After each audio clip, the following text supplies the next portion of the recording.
also associated with RSS. It is now live streaming. So Okay. now we can proceed. Okay. Firstly, I would like to welcome Elizabeth Arojo from Guatemala.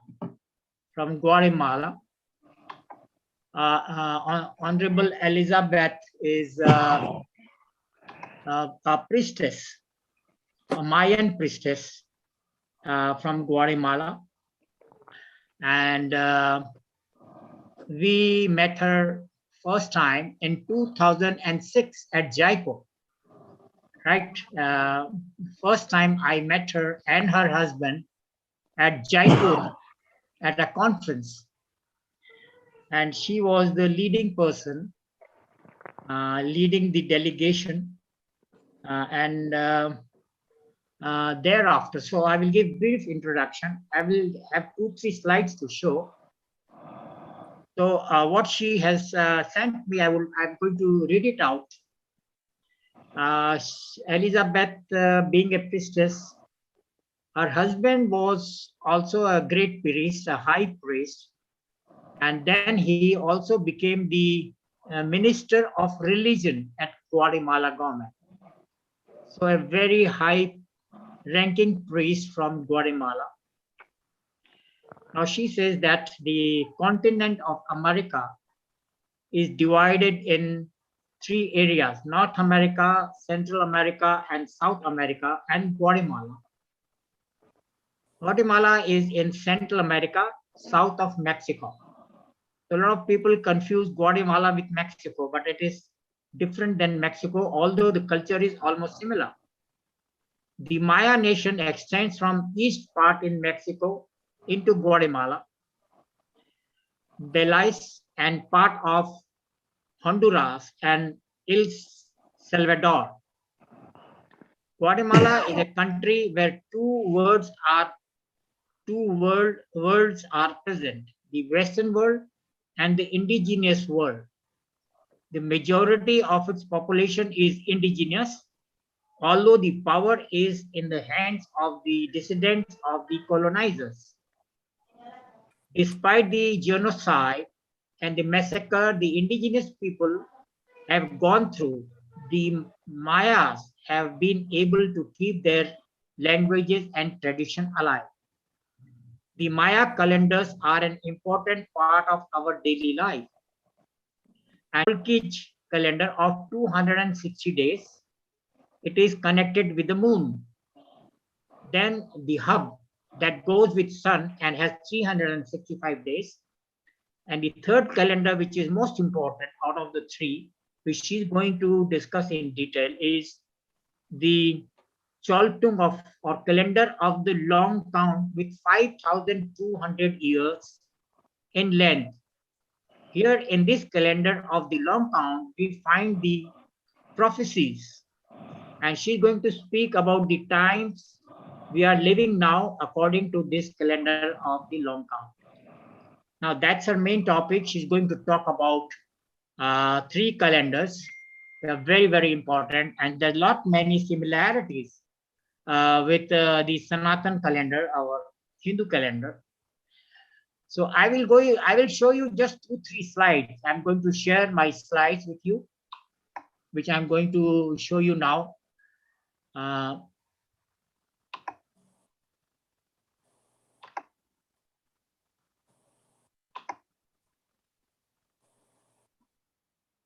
Now this is the slide I wanted to show you. You can see when respected Elizabeth visited us in India in 2006. And we all know that the Hindus and the Mayans have many similarities. So you can see her. So we organized the fire worshipping of Mayans and the Hindu priest. Well, you can see Elizabeth, Honorable Elizabeth, performing the fire worshipping. And at the same time, there are Hindu priests who are performing the fire worshipping. And we found that they are all very, very similar. except that the accent, the chanting are little different, but rest everything was similar. And people really were delighted to see this. So we had many people coming from abroad, and that's the time you can see some South Africans, and you can see many Australians who participated, and you see Norwegians, and so it was a very big event. More than many, there were total gathering of more than 300 people. So that was the small slideshow I wanted to show you today, and how we met. And her husband was very much there that time, a very high priest of Guatemala, and we are honored today that Elizabeth ji is with us once again. So I welcome you, Honorable Elizabeth ji, and I request you to give your presentation today. Please go ahead. Thank you very much. Well, thank you so much for that beautiful presentation that you have given, and bringing up those great memories. That was such a precious time, and I'm still kind of nervous because of working in the computers, trying to connect. Well, greetings from Guatemala, and like I said, like you mentioned it, that I had said that Guatemala is in Central America, and I said it's because usually when you say I'm going to America, for example, you're referring to United States. And this has been an appropriation of the name, because they always use America to refer to United States, when America is the continent, and it's so many countries in the north part, in the Central America, and in the South. But from the small children and teachers to the president, they all say America, referring as the United States. And so I bring greetings from Guatemala to all of you, my friends. And in Guatemala, there are 23 Maya languages spoken, and they are very alive, same as the culture. The culture is very alive. The majority of the population is indigenous, and also mixed race because of the invasion, and they live it's like having two worlds, living in two worlds. One is the Western way of thinking, and one is the indigenous way. But the indigenous way among the indigenous is very alive. And so today, but before, I want to say that I'm not an academic person.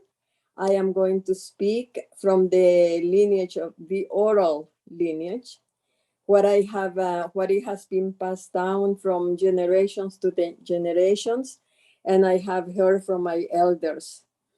And I'm going to start with, maybe we're going to give a little prayer to start this, and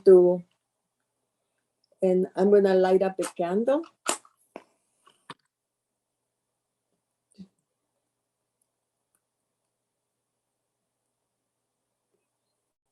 You know, this fire is very important for us. All of the indigenous traditions that I know of, they all work with the fire. And so I'm going to I don't know, you can see it. I lost the picture. I cannot. Can you hear me? Yes, we can hear you. And can you see me too? Yes. Because something went wrong with my screen. No, nothing is wrong. Go ahead. We can see you very well. Okay, I was showing you the city light that we have for the fire to accompany us in this moment. So I'm gonna say a little prayer for the day.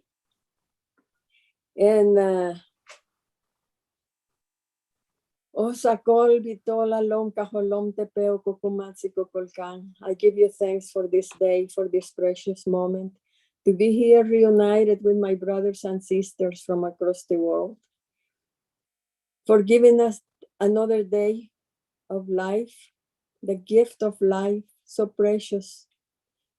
I give you thanks for this moment and to be here reunited through the energies of this day, which are 1A in our Maya calendar. I pray for you to send us and giving us thanks for sending us the elements that are our life, the air that is our breath, the fire in our spirit, the waters that turn blood in our bodies. And thanks to Mother Earth for holding us, for giving us a place to be and feeding us. I thank you all. Send us clarity, send us the light so we can harmonize ourselves and to spend this time in joy and peace and happiness. I thank you. Thank you. Thank you. Like like I said, it's customary in our tradition to start by acknowledging the energies of the day. And today is 1A, like I said. And A is like, let's see, okay, I have A is, for instance, it's the second day in the calendar, the second day of the month. It's like the first day is bats, and it's like this. This is some thread. And then today it starts like this, expanding, it's action, and this means like it's the path. This is the path from the time we are born until our last day in this dimension. So this is the path. This is the day of today. It's our destiny. So it's also the day of the merchants. The merchants used to travel, from town to town selling their merchandise. So that is their destiny. And so we pray in this day, we pray for our destiny not to be, cut off in the middle of everything. We want our destinies to continue and to live here for as long as the Creator wants us to be here. And the way it's used is like if you want to make a trip, you pray for your trip to go well and to be successful, to be safe. And also, like if you're going to work, it's so much danger in the streets these days. But this is how A is, and it's the second day of the month. All the months in our calendar have 20 days. And the calendar came out of our body, is within us, all of us, not only the Mayans, but the way we see it is for everyone. These calendars began from the beginnings of time, when the sun was seen for the first time, and they started measuring time. So, but how did they decide that calendar has 20 days. It's because we have 10 fingers and 10 toes. And that is one body. I had here some photos, but I had to use my iPad because it was the only one that worked. So I don't know how to use the photos that I had, the pictures I had. And so I will just work like this. Anyway, these 20 fingers and 20 toes make the person complete. So that is 1 month, and it's called, in Maya, it's called Hung Winak, which means one body. Okay, and all the calendars are based on these 20 days. Okay, when they took the month, they said, well, we have to divide it. And they came up with, they used the main joints that we have in our body. One in our ankles, and our knees, and our hip, that's 3. And 3 on the other side makes 6. Then we have 7, 8, and our shoulder 9, and 10, 11, 12, and 13. So they say this is going to be 1 week. So this calendar has 260 days. If you multiply the 13 by the 20 days, you get the 260 days. This is also equivalent to the time that a baby is in mother's womb before it's born. They go 9 cycles of the moon, and then you wait for the day that the child is born. This is how it's related to the moon in that sense. Is they call it the moon calendar or a religious calendar, because it has to do with everyone's life, in the sense that the day you are born, you pick up those energies, the energies of that day, and that's how you can tell how your life is going to be. It's the calendar that is used for doing the astrology, for doing oracle readings, and also is the ceremonies are based on the calendar to choose the right day for whatever we're going to do. For instance, for today is for traveling, to be safe in your travels, to to be taken care of by the higher sources. And there are other days that are better for, like, say, if someone is ill, you choose the right days.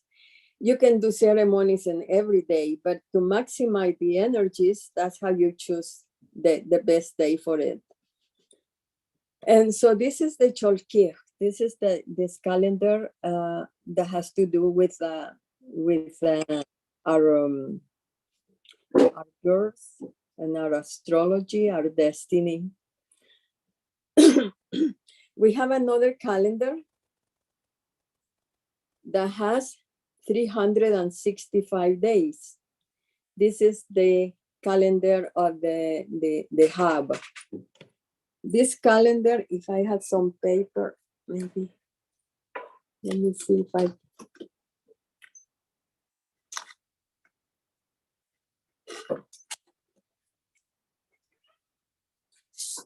This calendar of the hub has 18 months.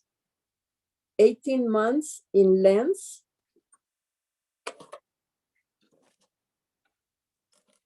Since I lost my pictures, it's going to be a little harder to imagine, But anyway, it's it has 18 months, but 18 months, when our ancestors started measuring the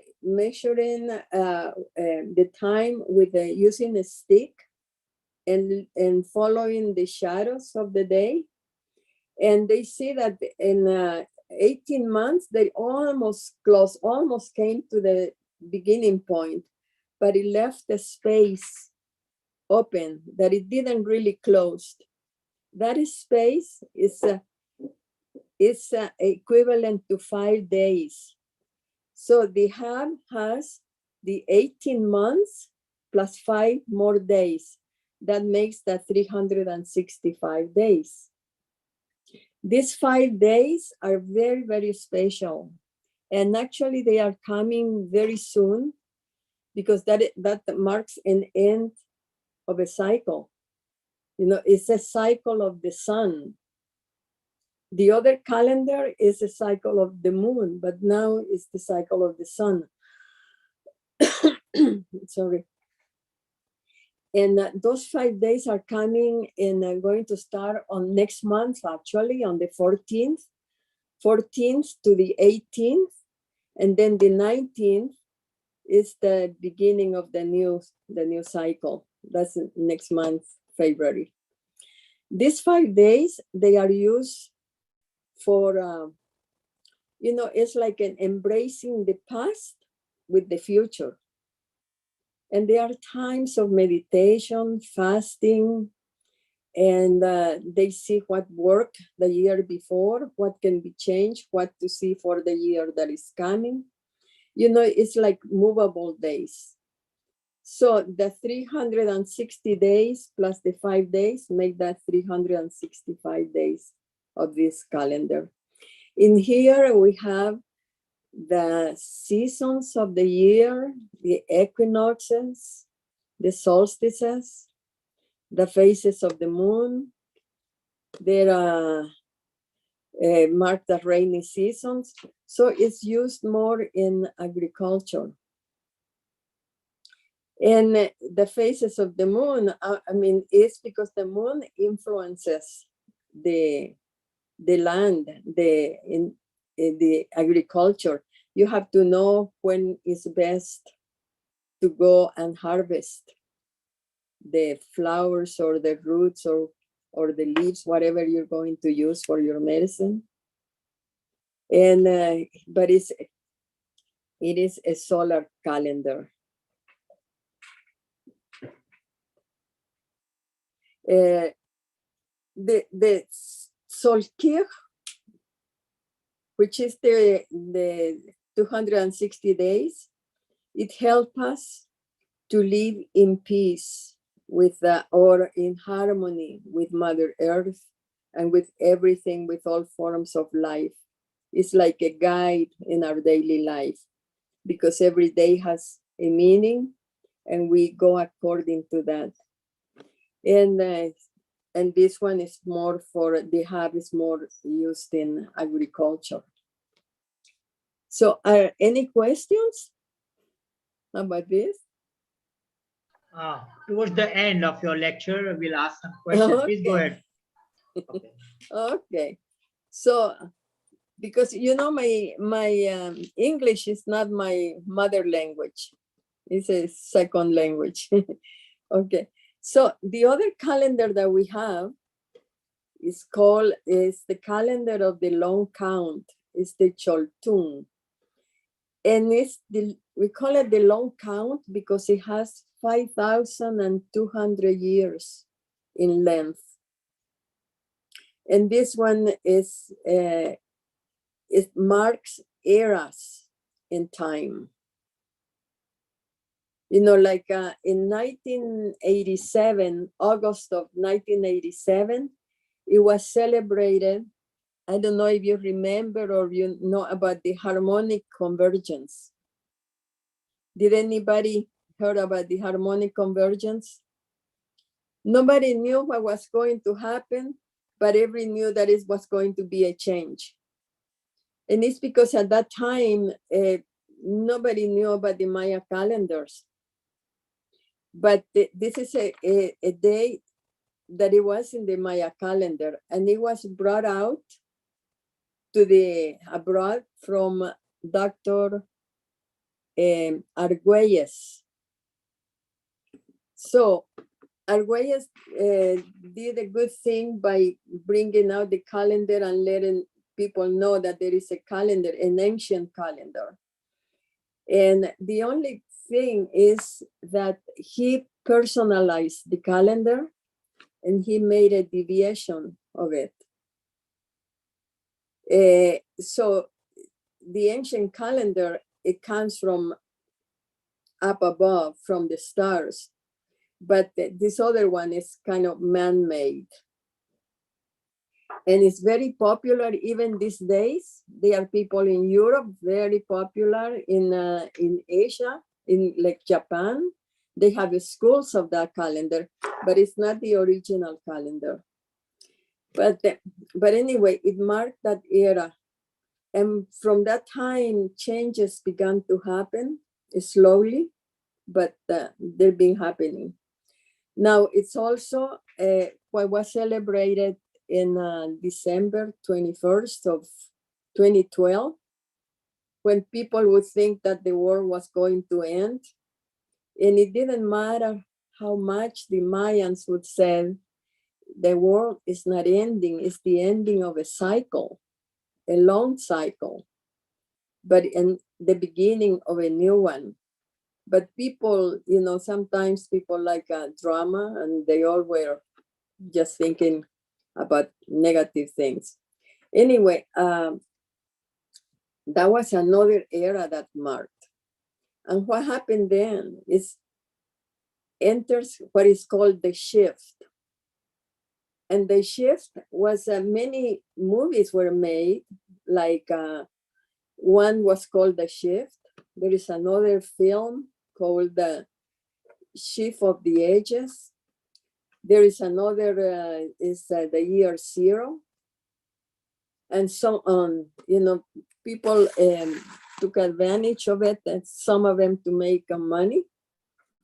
And, but anyway, I'll talk.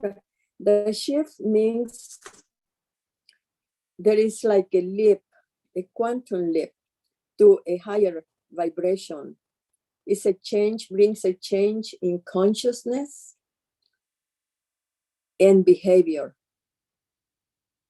And we are seeing that now. It's happening slowly, but it's and maybe now not.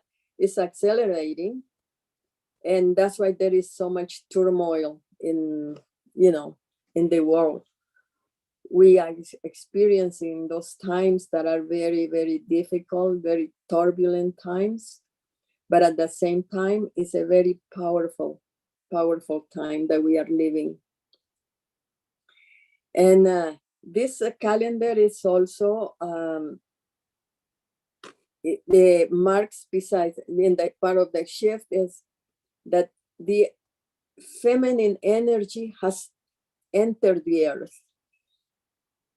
So by that, women already are depositories of the feminine energy. So with more energy here present, the women energy becomes enhanced, empowered. And that's why we see now many women, in high positions in science, government, and corporations. And it's like it said that in the prophecies are in this to be fulfilled in this time that we are living also. And the prophecy says that the women will bring the change. Women have to bring consciousness, will sensibilize the world. But at the same time, the women have to face many challenges. Like they have to educate themselves. They have to know how to educate their children, to educate them right. Because education is being kind of especially spiritual education, is been gone, but so women had to bring that back. And let's see. So she has many responsibilities with this. And men also, because feminine energy is just an energy, and men also have this energy.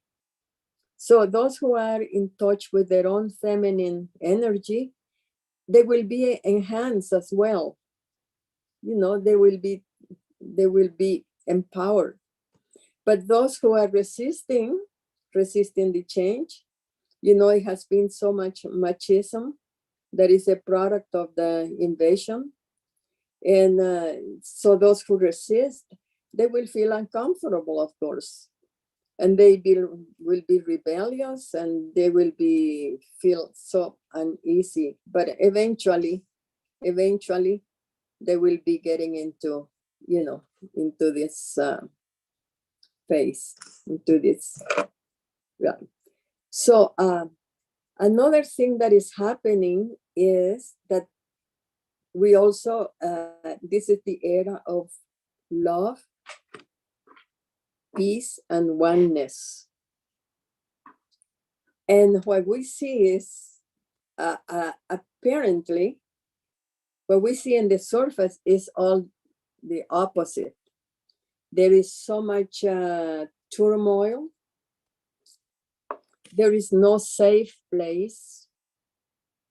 We're looking for a safe place outside. We will not find it, because we can only be safe inside, within ourselves.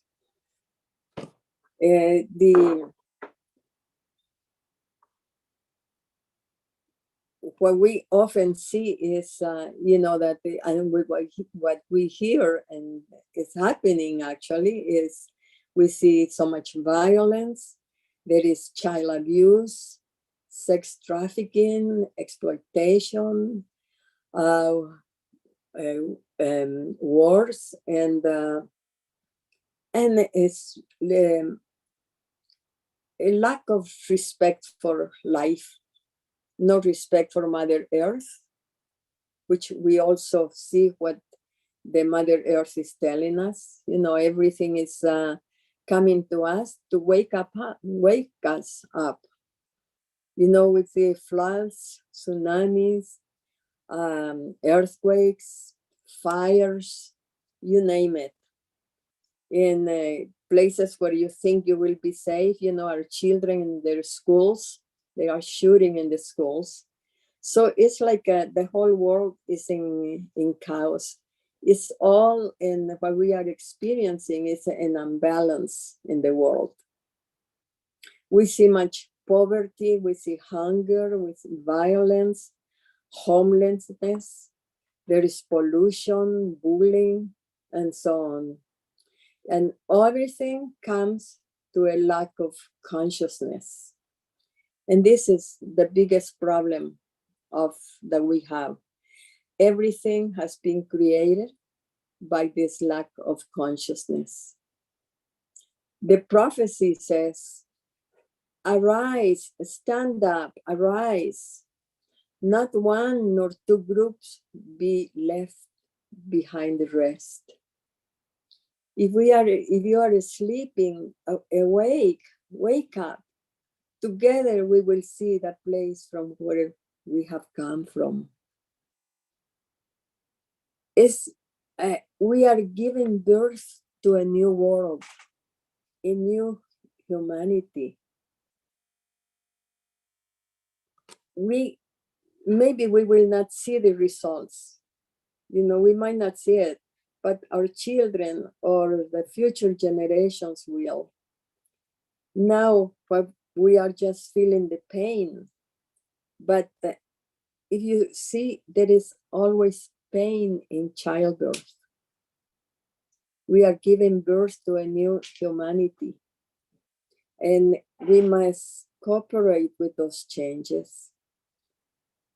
Something has to die before the new. Every ending has a new beginning. So the old world, the old way of life is ending to find a new way of life in which we will see the peace and oneness and unity. You see, so many people are already, special young people involved in projects saving Mother Earth. Others are on cleaning the oceans, and so many projects the youth are involved with. So this is one of the changes. But because we listen so much to the news don't talk much about these things. You know, they focus more in the COVID and accidents and whatever is happening that bring us, you know, some pain. There is a story.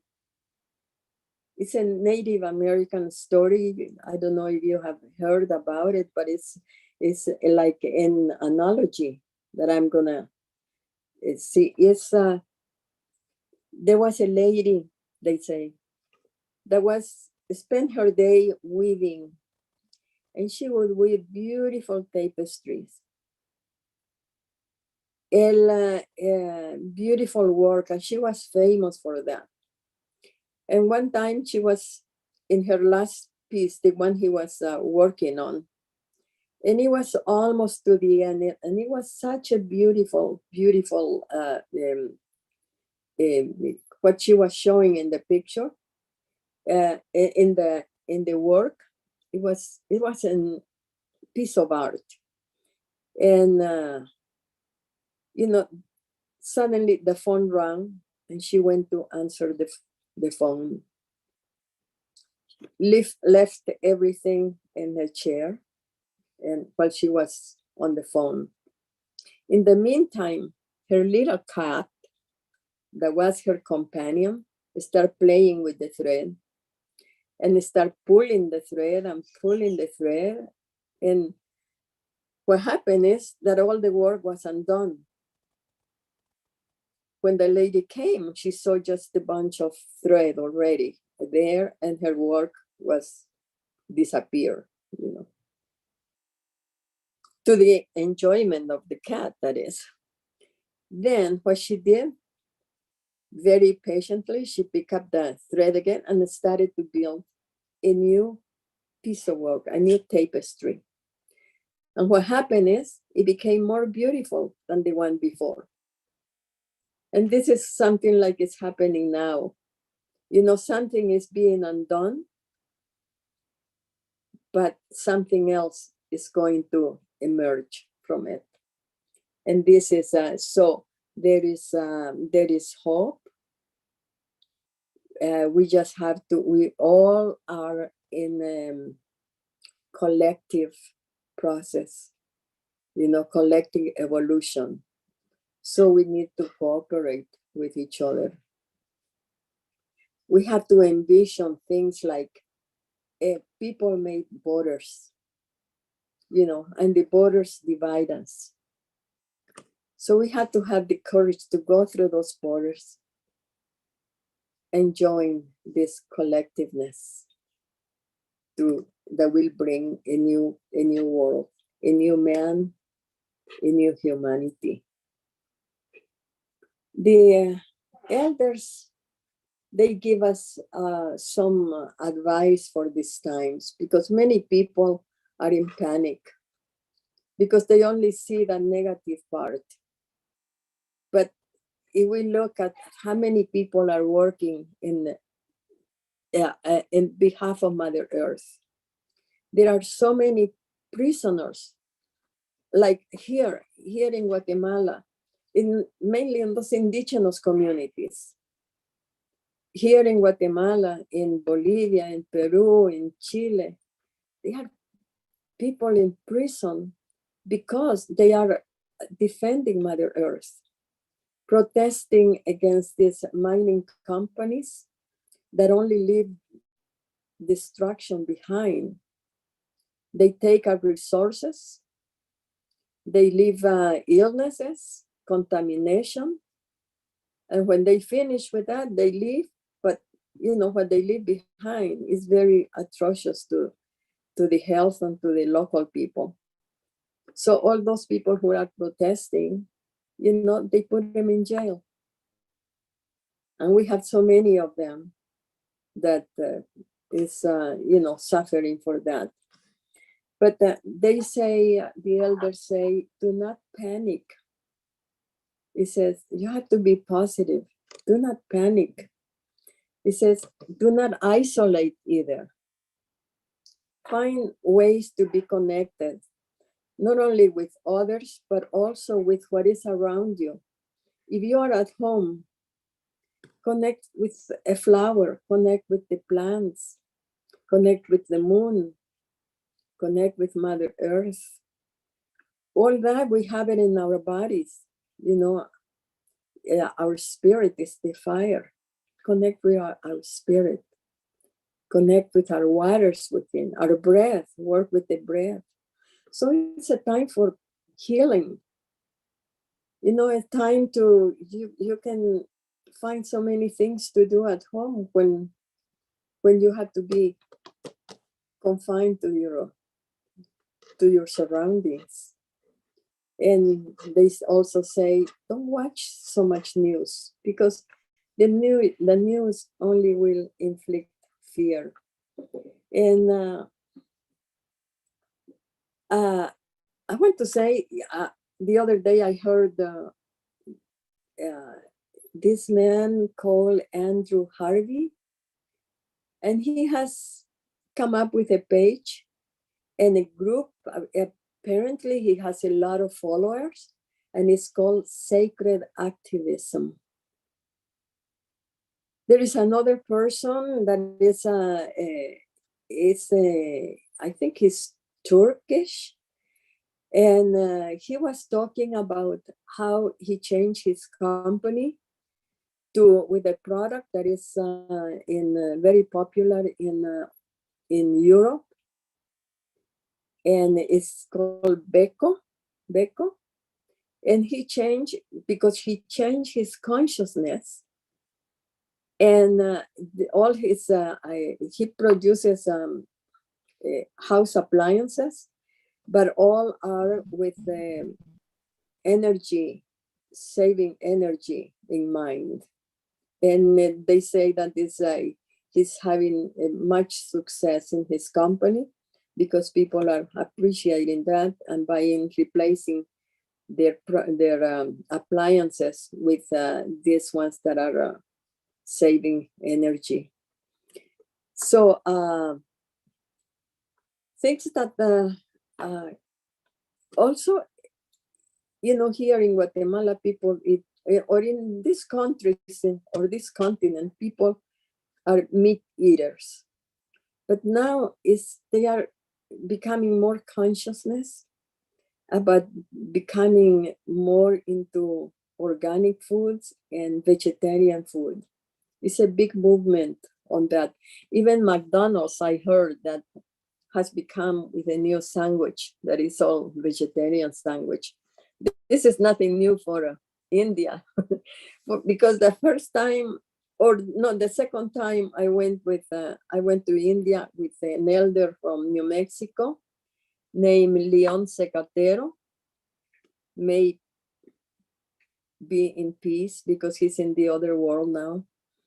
And we saw McDonald's, and he says, "Oh, let's go to McDonald's. I really need a hamburger and a cup of coffee." And then they brought the hamburger, and when he looked at it, it was a vegetarian hamburger. It was delicious though. But anyway, people are here. Finally, they are changing very slowly, but it's a sign that it's moving in the good, the right direction. Also, another thing, just recently in Mexico, they replaced one of the statues that was in the capital city. It has been there from, it was a statue of Columbus, Christopher Columbus. And Columbus was one of the main one that, what they say, he discovered America, you know, and it's been worshipped from generations, from that time until the present days in some places still. So in Mexico City, they have this statue, and just recently it was replaced by the statue of a woman. And this woman, I believe, is an indigenous woman. Also, there are organizations that are looking for changing the name of, instead of celebrating the day of Columbus Day, which is been in October 12th every year, and now they want to make it Indigenous Day. And although the indigenous people have always, for many years now, they have been avoiding to say it's Columbus Day, and they celebrate their own day with ceremonies and things. They call it the Day of the Resistance, or many other names, but referring to resistance, because what they brought was a lot of genocide. Not only genocide to the people, but also to the tradition, because you know that at one time they gathered all the information, all the books that the indigenous people had, great books with, you know, their history, and they burned everything. They wanted to erase completely the Maya tradition or any indigenous tradition and impose their own, which gave birth to the materialism and to capitalism. And it was backed up, this movement was backed up by the Pope and by the Crown, you know that.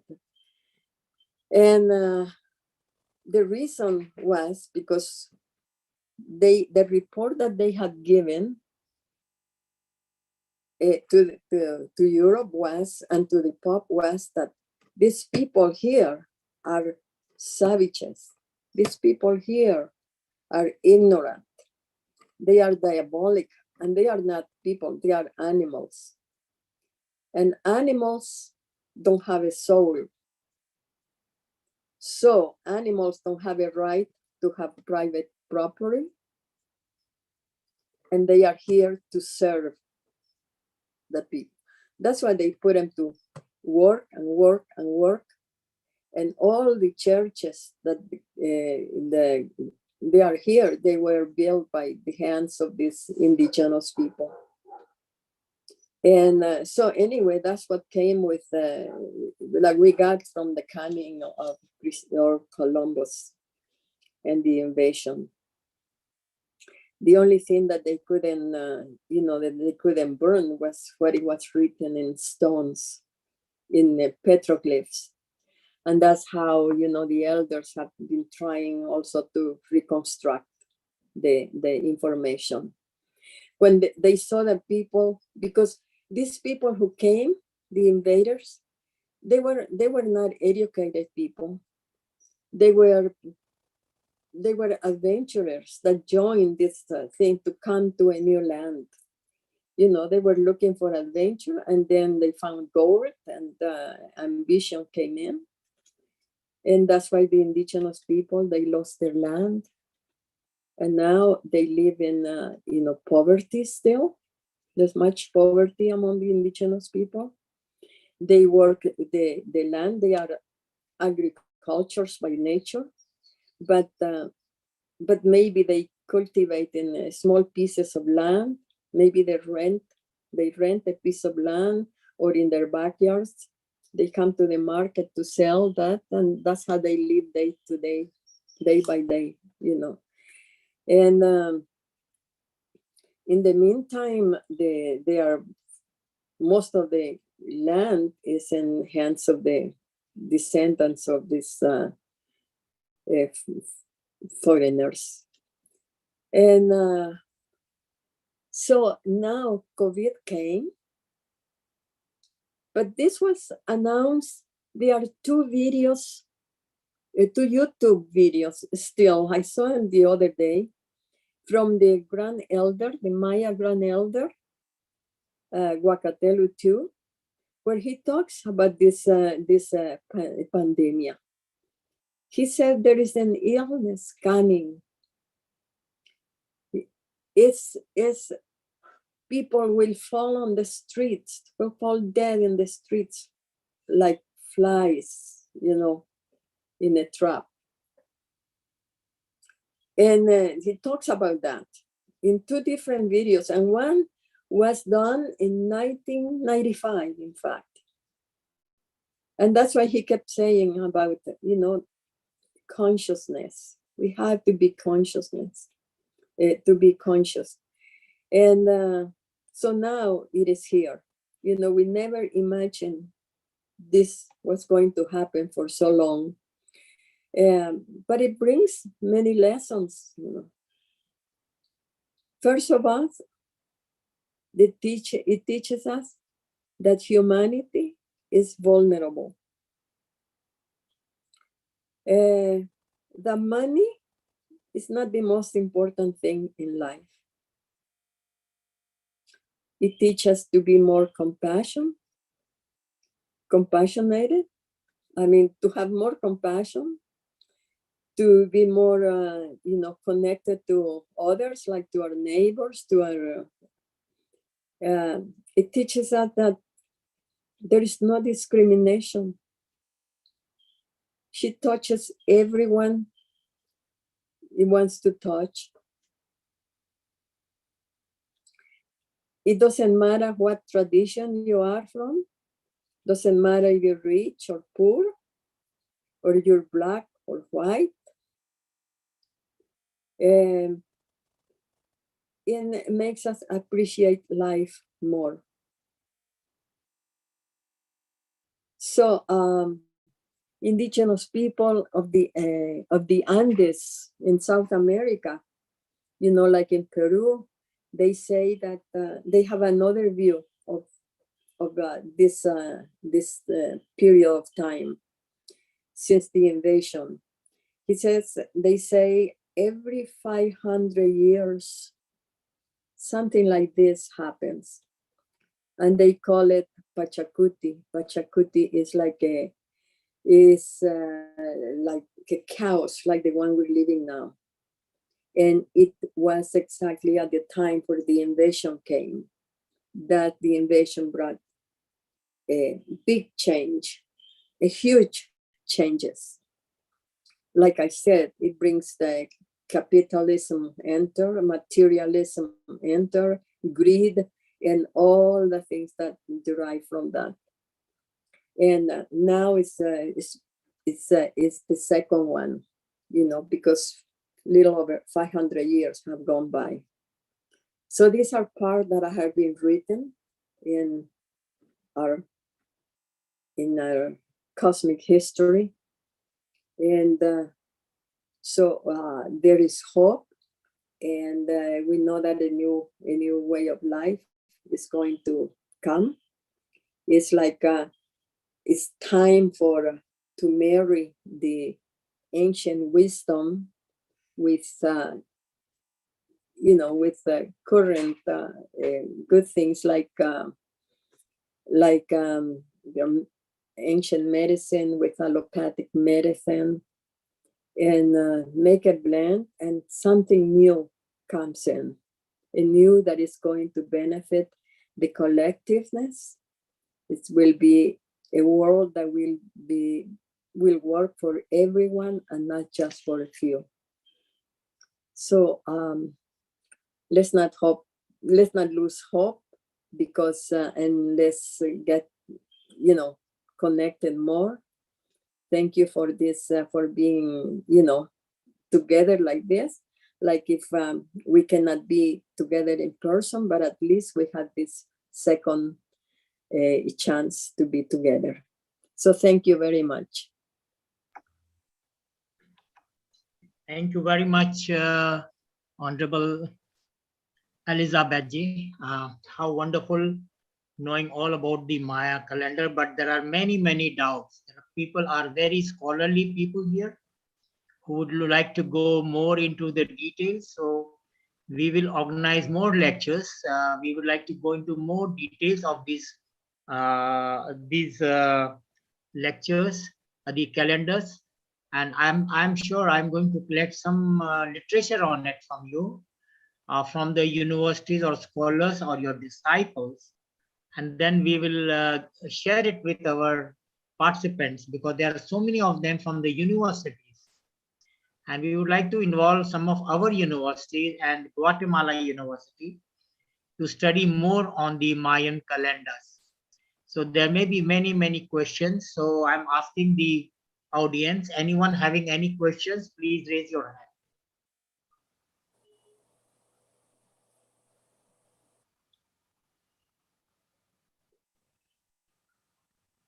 You know, one time, I think it was 2005.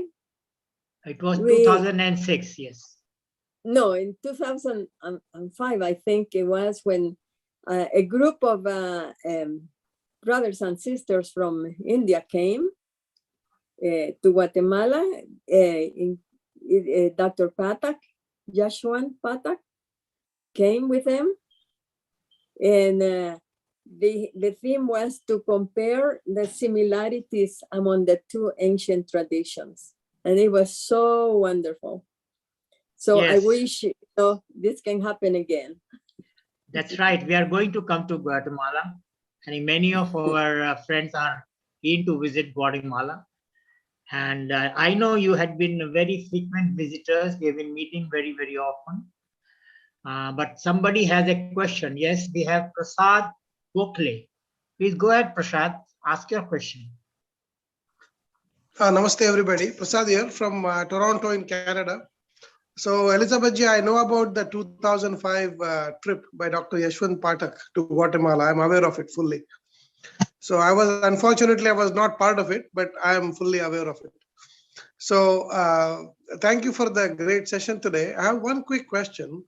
According to the oral tradition of the Mayans, or the historical traditions, is there any trace of Mayans reaching back to India in the ancient past?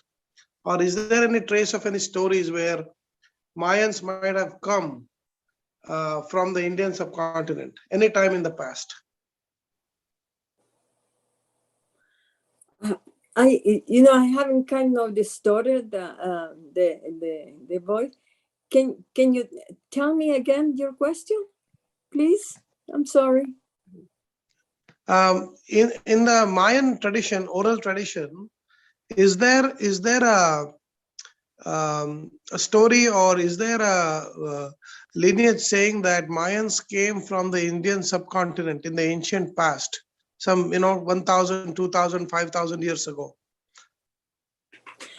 No, but they say that there is another theory that the Mayans came from they say it came from Asia, from China, and they came through the Strait of Bering Strait, and they went down from North America all the way to the south.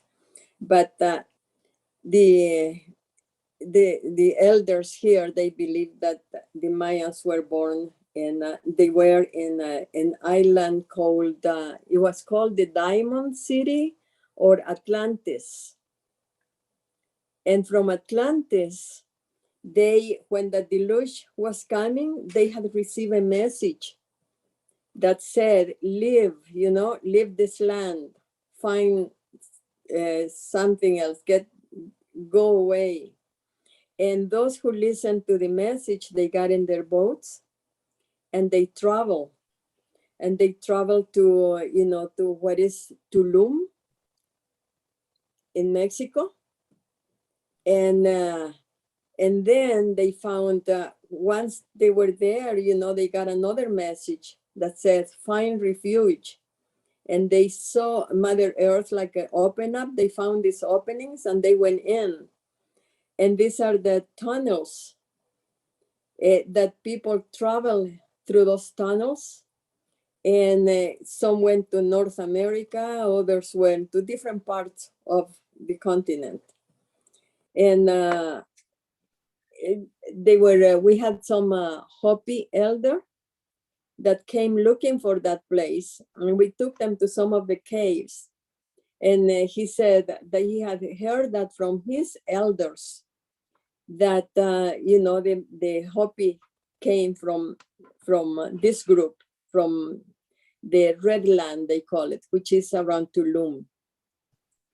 So beyond that, we believe that we all, like you and us here, originally we came from, or better say, our teachers, our forefathers were the same, that came from the higher source, that they were sent by the Creator. And that's why we have so many similarities, among the tradition. I also was once in Bolivia. I was in Bolivia once, and then they told me, one of the elders told me the same story, that they came from Atlantis, but Atlantis was not just one island, there were several islands. And then they went to different places, and one of them was Bolivia. So I said, oh, that's what we, comparing, that we believe the same thing here. Okay, any more questions? One thing I would like to mention, Prasadji, you are from Toronto. We welcome you. I have in record the one episode of Mahabharata where the Mayans came and built the famous, the palace, one of the palaces which Pandava built. So the Pandava palace was built by the people from Mayans. It is in Mahabharata. The famous swimming pool, which looked like a floor, and the floor which looked like a swimming pool, where Draupadi laughed at the Kauravas. So that's the famous palace was built by Mayans. So that's a mention in Mahabharata. So any more questions, please? Well, I want to say something about that, because they used to travel in those Bimanes. They had their own, and they would travel in seconds from place to place. There is a place in Colombia. It's named San Agustin. It's a sacred site. San Agustin. They had many statues of, and they brought. I saw it on the internet. They brought a person from India. I forgot his name, but to look at some of the figures that they were from India. They had Ganesha, they had several of your deities, they were in there.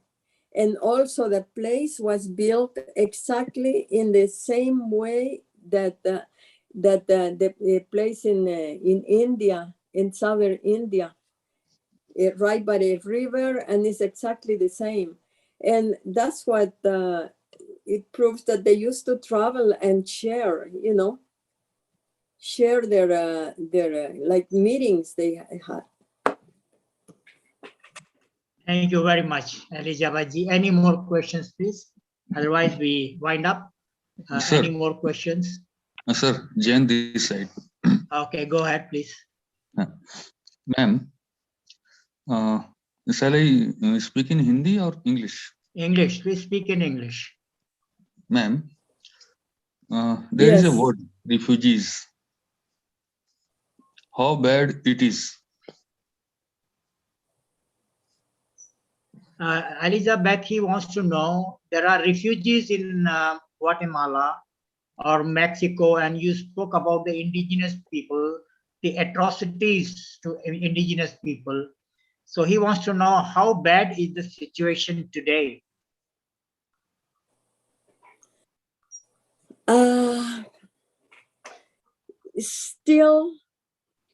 Still suffering discrimination, pretty much. Still suffering the poverty, and inequality. For instance, education, it's people with money, they can have good education. They can even go abroad because they think that, everything abroad is better than here.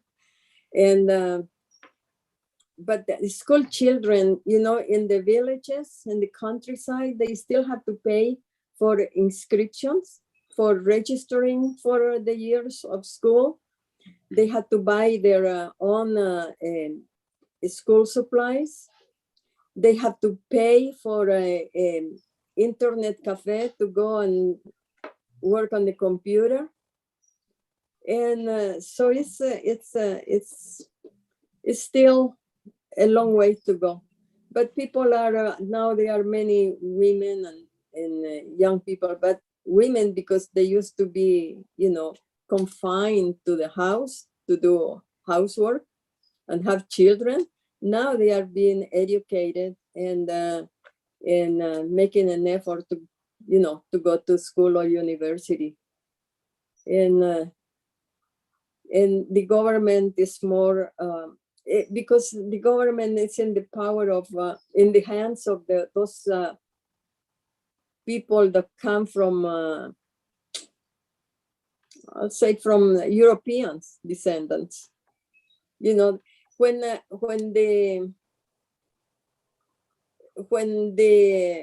how do they call it? When the independence came, it's a big celebration, the Independence Day, but it hasn't been independence for the indigenous people. Because the independence happened that the ones that took over the power were the children, the offspring of those. So they continue with the same ways, with the materialism, the capitalism, and it's like there is a society separate from the indigenous people. Thank you very much. Thank you very much. Thank you, ma'am. Thank you, sir. Okay, now I have an announcement to make. After a couple of weeks, we are going to have a few lectures on megalithic structures. Megalithic structures. There are very few in India, but there were many megalithic structures in India. And so we will be having lectures by a very highly professional Professor Serge Liguria from Brittany. There will be about total 4 lectures not in a series, but with a gap of a week or 2. And that's a very important subject. All those who are connected with the universities, and if you have a department of history and archaeology, you would like to join, that will be very educative. It will be an eye-opener to see how important these megalithic structures are. So we are going to start this in February. There'll be about total 4 lectures on megalithic structures of Europe. But they have compared it with Indian megalithic structures also. He is a frequent visitor to India also. And he has discovered many stone circles and megalithic structures which exist in India, and we have forgotten their importance. So that's the announcement that I wanted to make. And I thank Honorable Elizabeth. Thank you very much for giving us such wonderful lecture. We'll have some more on it. I will get in touch with you. Thank you very much. And thank everybody, all the participants. Once again, see you next week on Saturday at the same time. Thank you very much.